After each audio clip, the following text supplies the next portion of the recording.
Continuando a resolução do caderno amarelo de questões de física do Enem 2015, questão número 58. Entre os anos de 1028 e 1038, Alhazen escreveu sua principal obra, o Livro da Ótica, que, com base em experimentos, explicava o funcionamento da visão de outros aspectos da ótica. Por exemplo, o funcionamento da câmara escura. O livro foi traduzido e incorporado aos conhecimentos científicos ocidentais pelos europeus. Na figura retirada dessa obra é representada a imagem invertida de edificações em tecido utilizado como anteparo. Se fizermos uma analogia entre a ilustração do olho humano, o tecido corresponde ao ou a letra A, íris, B, retina, C, pupila, D, córnea, E, cristalino. Vamos observar então o desenho que foi apresentado no enunciado da questão. Nós temos um objeto que emite luz em direção a uma parede no qual tem um orifício, um pequeno orifício que provoca uma projeção dessa imagem num tecido. Então nós temos uma imagem real formada, porque somente as imagens reais podem ser projetadas. O tecido, então, ele funciona como um anteparo de projeção. Vamos agora observar as características do olho humano. O globo ocular, ele é formado por alguns elementos que têm a finalidade de formar uma imagem. Nós temos aqui inicialmente um conjunto córnea-cristalino que funciona como uma lente convergente, portanto, lente capaz de formar a imagem real.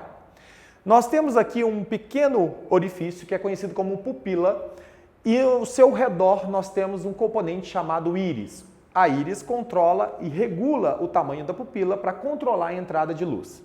Essa luz vai entrar dentro do globo ocular, passando por uma região chamada vítreo, onde vai ter lá no fundo uma película, uma membrana conhecida como retina. Nessa retina, nós vamos encontrar aqui nervos ópticos que levarão ou interpretarão essa imagem para o cérebro. Pois muito bem, vamos então observar o mesmo objeto aqui, em que ele vai emitir raios de luz em direção ao olho. Muito bem, como o olho é um olho de formação de um conjunto córnea-cristalino de lente convergente, ou seja, esse raio de luz ao chegar no olho, ele converge para determinado ponto. Não é o único raio de luz que nós vamos pegar, porque para formar a imagem a gente precisa de pelo menos dois. Então nós vamos pegar uma outra aqui que passa pelo centro óptico sem desvio. Neste momento nós vamos observar o cruzamento direto dos raios de luz, formando, portanto, uma imagem real. Essa imagem real ela será, portanto, uma imagem produzida nessa membrana ao fundo, formando uma imagem real que possa ser então capturada por células fotossensíveis nessa retina, capaz de formar ou transmitir um impulso elétrico nervoso, ok? Então, neste caso, essa imagem aqui formada na retina, ela então é interpretada pelo cérebro. Observem então que essa imagem foi projetada lá nessa membrana. Portanto, essa membrana tem uma associação direta com o tecido apresentado na figura. O tecido da figura corresponde, no caso do olho humano, à retina, gabarito letra B.